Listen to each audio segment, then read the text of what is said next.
Bonjour à tous et à toutes, j'espère que vous allez bien. Je vous souhaite d'ores et déjà une excellente année 2023 en ce 1er janvier. On attaque tout de suite l'année 2023 sans attendre le 1er janvier, donc j'espère que vous avez passé un excellent réveillon. J'espère aussi que vous avez passé des très bonnes fêtes de fin d'année. On reprend bientôt le travail, je crois, pour beaucoup de gens. D'ailleurs, j'espère que vous avez passé d'excellentes fêtes de fin d'année et un bon Noël. Dites-moi dans les commentaires ce que vous avez eu comme cadeau, surtout si vous avez eu des livres, je serais très curieuse de le savoir.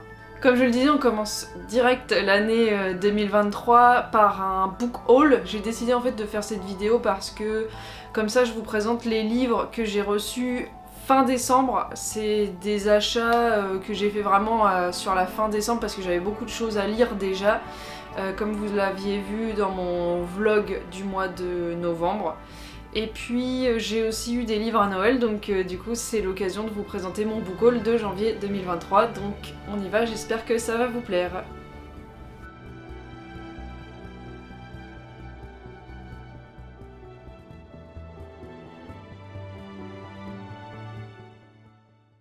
Pour la première partie de la vidéo, je vais vous présenter la saga Blackwater qui est sortie il y a bien des années. Mais elle a été rééditée en fait en 2022 avec une édition qui est super jolie. Je sais pas si vous allez bien voir. Vraiment les éditions sont... Le travail est vraiment incroyable. Je vais vous expliquer, parce qu'à la fin de chaque volume, c'est expliquer comment ils ont fait les couvertures. Donc ça a été dessiné par Pedro Oyarbide, je sais pas du tout comment ça se prononce, je suis désolée. Ils ont voulu donner un aspect qui, s'inscrivant dans le temps, parviendrait pourtant à lui échapper. Chacune de ces couvertures a été patiemment manufacturée par Print System à Bègle, en Gironde, sous l'égide de Mélanie Franca et de Jean-Pierre Champon.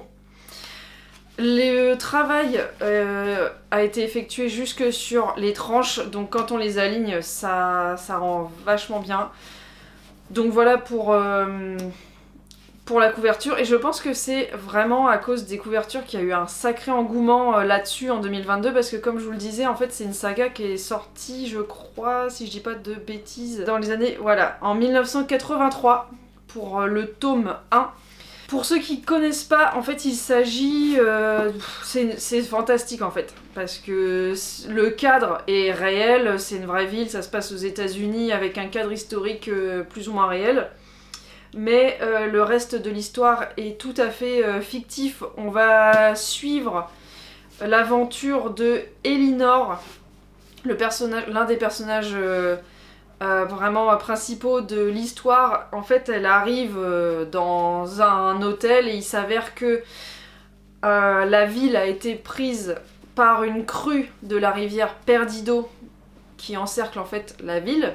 Il y a eu une grosse montée des eaux, la ville a été ravagée, tout ça, et les habitants font un petit tour dans la ville en canoë pour voir s'il y a des survivants qu'ils auraient oublié, tout ça, et ils tombent sur Elinor qui est dans un hôtel depuis plusieurs jours. Et il se demande un peu ce qu'elle fait là, bon, voilà. Donc c'est un livre qui est vraiment très mystérieux, et en fin de compte elle va réussir à s'immiscer un peu dans la vie de la ville. On sait pas trop son passé, elle a perdu tous ses diplômes dans la crue parce qu'elle venait là pour le travail, etc. Bon, en fait on n'a aucune preuve de son passé, de ses diplômes, on sait pas du tout qui elle est, donc au final ce qu'elle dit sur elle-même, on sait pas si c'est vrai. Ça c'est pas du spoil, hein, ça se passe vraiment dans les premières pages, donc il n'y a pas de spoil. Et après ça fait très thriller angoissant, et ça ressemble à un huis clos parce que ça se déroule vraiment dans la ville de Perdido. Donc en plus c'est vachement bien fait parce que ils ont mis un plan de la ville pour qu'on puisse s'y retrouver, qu'on puisse voir quelle maison...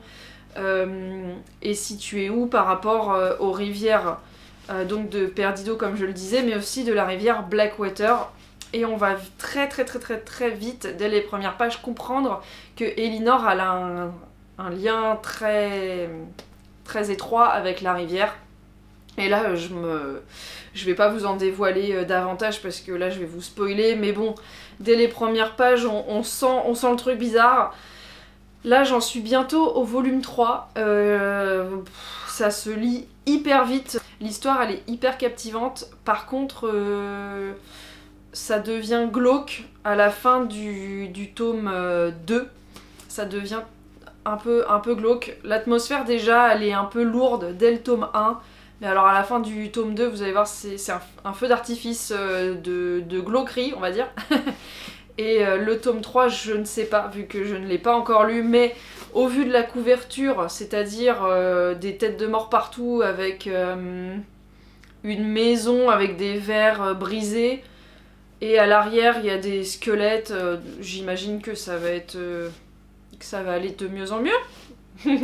C'était pour vous présenter la saga Blackwater qui est dans mon book haul. Je vais bientôt avoir les 3 derniers pour compléter du coup la collection. Dites-moi dans les commentaires si vous l'avez lu et si vous avez bien aimé, parce que en fait comme je ne voulais pas me faire spoil, je n'ai regardé aucune vidéo Booktube sur Blackwater, donc je ne sais pas du tout si dans l'univers Booktube cette série a suscité l'engouement au point d'avoir satisfait les lecteurs et les lectrices, je ne sais pas. Donc dites-moi dans les commentaires si vous avez aimé cette saga. Moi personnellement, je trouve ça très très bien écrit, malgré que ce soit glauque. On comprend, enfin c'est vraiment, on se perd pas en fait. Il y a plein de personnages mais on ne se perd pas. Il y a également un arbre généalogique au début des bouquins pour qu'on puisse bien se repérer. La lecture est vraiment hyper agréable, c'est pas lourd, il n'y a pas de répétition de mots, le vocabulaire est riche. Vraiment une bonne saga que je vous recommande. Pour le deuxième ouvrage dont je voulais vous parler, il s'agit de Le Monde sans fin de Jean-Marc Jancovici et Christophe Blain aux éditions d'Argo. Je ne sais pas si vous connaissez, mais je voulais vous en parler parce que je l'ai reçu il y a très peu de temps. Il s'agit évidemment d'un état des lieux de notre monde actuel. On y parle de pollution, d'extinction de masse, enfin bref, dans la joie et la bonne humeur. Et je voulais vous en parler parce que figurez-vous qu'il s'est passé quelque chose d'assez incroyable au sujet de ce livre. Déjà, il s'agit d'un livre qui a eu un succès phénoménal. C'est un livre qui a eu énormément de ventes dans l'année, donc il est sorti en octobre 2021 et sur une année de vente, il a explosé les ventes. Ça s'apparente un peu, enfin c'est sous forme de bande dessinée. Et en fait il s'est passé un truc de dingue en novembre-décembre. Là, des personnes, des faux représentants de la maison d'édition se sont rendus dans des librairies et ont distribué un faux erratum anti-nucléaire sur ce livre. Et en fait ça a marché pendant plusieurs jours, voire semaines, je sais plus. En fait les librairies se sont doutées de rien, enfin certains libraires, et tout ça a été démantelé il y a seulement 2-3 jours parce que quelqu'un s'est dit que c'était quand même assez bizarre et que ça c'était vraiment louche comme manière de procéder. Mais en tout cas le faux erratum est disponible sur internet si vous voulez jeter un œil dessus. Quoi qu'il en soit, comme vous l'avez deviné, la question du nucléaire est traitée dedans. On va parler de Tchernobyl, de Fukushima aussi. Je vais pas développer la question du nucléaire parce que c'est une des lacunes que j'ai en termes d'écologie. Je connais plein de choses sur l'écologie, mais alors vraiment mon point faible c'est le nucléaire, tout simplement parce que j'arrive pas trop à savoir si c'est bien ou mal, mais d'un autre côté rien n'est blanc et ni noir en fait, il n'y a pas de meilleure ou de mauvaise solution, donc j'ai un peu envie de dire c'est quoi le pire entre le charbon, le nucléaire et tout le reste, en sachant que l'éolien et le photovoltaïque ça suffit pas. C'est une question qui est hyper difficile. Bah là par exemple je suis tombée sur la page justement où il fait, j'espère que vous allez bien voir, où il fait l'état des lieux des énergies possibles, donc charbon, pétrole, gaz, hydroélectricité, nucléaire, éolien et solaire. Donc voilà, c'est quoi quel est le mix énergétique le meilleur pour éviter de de cramer notre planète, bah évidemment c'est pas le charbon, hein, c'est logique, mais alors après avec le reste, qu'est-ce qu'on fait quoi? Parce que de toute façon il y a un impact à chaque fois, donc voilà. En tout cas, si vous ne connaissez pas Jean-Marc Jancovici, je vous recommande très très vivement d'aller voir ses travaux.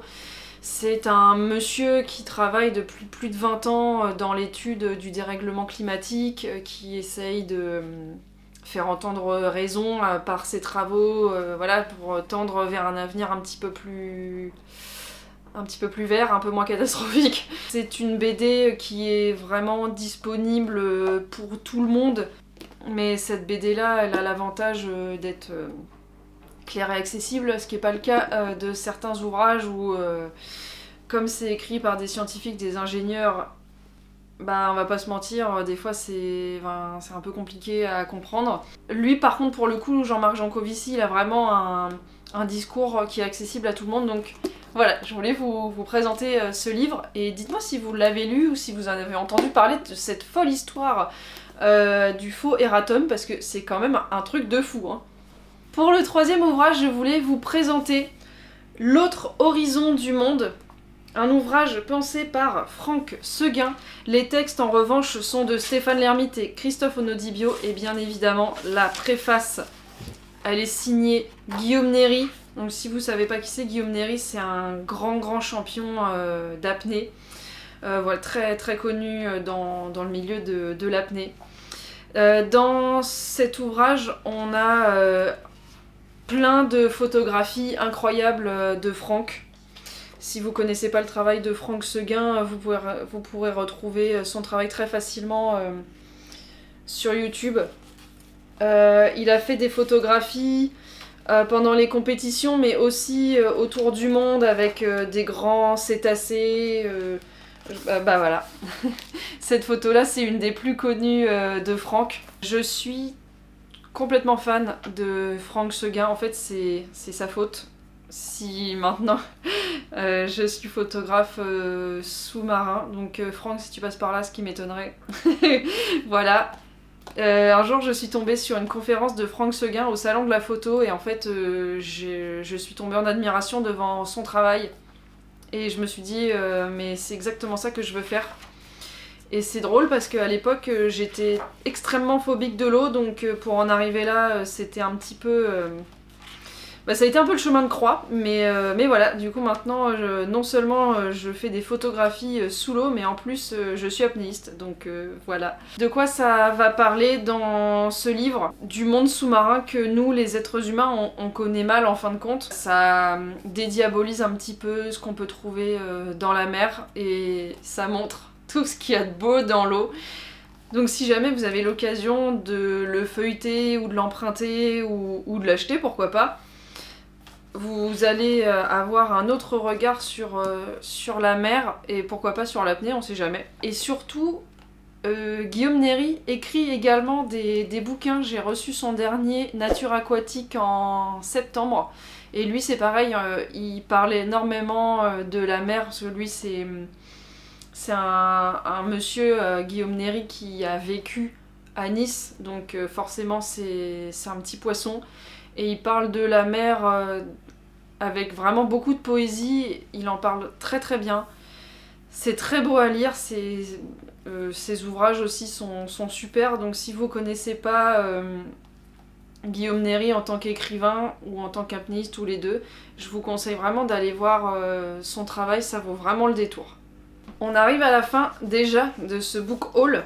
Et je voulais vous présenter des coups de cœur. Donc il s'agit de la maison d'édition Wordsworth. C'est une maison d'édition anglaise qui a décidé de rééditer les grands classiques dans des éditions collector. Donc pour le moment, j'en ai pris 3. Je vais essayer de vous les montrer. Hop là! J'espère que vous allez bien les voir. Comme vous pouvez le voir, ils se sont attardés en fait à faire des éditions super jolies. Celui du Little Woman, il est vraiment très très très beau. Ce qu'il faut savoir par contre, c'est que c'est écrit en anglais, donc si jamais vous avez un petit peu de mal avec la littérature anglaise, essayez peut-être de commencer par des livres un peu plus simples. C'est pour ça que j'ai pris Alice in Wonderland, évidemment. Je sais pas si vous avez remarqué, je l'ai en plusieurs éditions. J'aime vraiment beaucoup Lewis Carroll. En ce qui concerne Moby Dick, c'est un pavé. En plus c'est écrit assez petit, mais Moby Dick c'est quand même une œuvre assez conséquente. Comme vous pouvez le constater, les tranches elles sont très très jolies également, donc au pire, même si vous lisez pas anglais, bah ça fait des objets à mettre dans la bibliothèque très beaux. Je voulais vous souligner la particularité du roman Alice. En fait, je sais pas si vous savez, je pense que oui, Alice contient des illustrations dans le livre d'origine, et en fait ils ont repris les illustrations d'origine pour les insérer dans le livre, et j'ai trouvé ça super bien de pas dénoter par rapport à la version d'origine. Après c'est un parti pris, ils auraient pu pas mettre les illustrations, mais j'aime bien qu'ils aient mis les illustrations d'origine, justement. Je trouve que ça rend un peu le livre dans son jus, mais en même temps remis au goût du jour. Donc voilà, il s'agit des éditions Wordsworth, je répète, édition coup de cœur, magnifique. Ils ont plein d'ouvrages. Comme ça, ils ont Robinson Crusoe, ils ont plusieurs Sherlock Holmes, ils ont des livres de Emily Brontë, je crois, Dracula, Frankenstein, L'île au trésor, Robinson Crusoe. C'est vrai que c'est toujours sympa d'avoir des beaux livres dans sa bibliothèque.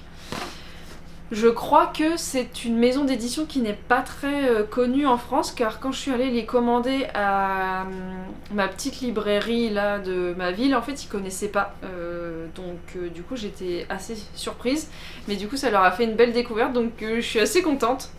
Dites-moi si vous connaissiez, et puis si vous avez jeté un œil à leur collection, lequel vous aimeriez bien avoir. Moi j'en ai déjà recommandé deux. J'ai pris A Christmas Carol et Frankenstein. Non, Dracula, j'ai pris Dracula. Frankenstein, j'ai prévu de l'acheter en octobre 2023, j'espace un peu. Ils sont pas très chers, par contre vous allez les trouver que sur Amazon. Donc c'est pour ça que j'ai demandé moi à ma petite librairie s'ils pouvaient les commander, parce que je voulais pas faire travailler Amazon, j'ai préféré faire travailler ma petite librairie qui du coup se prend une marge sur les bouquins, mais franchement je préfère payer 1 ou 2 euros de plus par bouquin et faire travailler une petite librairie que faire travailler Amazon, mais bon après c'est vous qui voyez. C'est la fin du book haul du mois de janvier 2023, j'espère que ça vous a plu. Je suis vraiment contente de vous avoir présenté ces ouvrages. Oh, il y en a pas tant que ça, mais par rapport à peut-être d'autres booktubeuses, mais j'avais vraiment envie de vous les présenter ceux-là, et j'espère que vous avez fait des découvertes et que le petit fun fact du erratum sur le monde sans fin vous aura appris des choses. En tout cas, moi je suis contente de vous en avoir parlé, parce que c'est quand même un truc de fou cette histoire dans le monde de des livres, on va dire globalement. Donc voilà, j'espère vraiment que ça vous a plu. N'hésitez pas à vous abonner, à mettre un petit like, c'est gratuit et ça aide vraiment au référencement des vidéos. Je vous retrouve très très vite, soit pour un vlog, soit pour une autre vidéo. Je sais pas encore, je vais voir comment j'avance dans les montages. Merci beaucoup d'avoir vu la vidéo. Si jamais vous avez des petits commentaires à mettre, n'hésitez pas, je réponds toujours. Et je vous souhaite un très bon week-end et un bon début d'année 2023. À bientôt!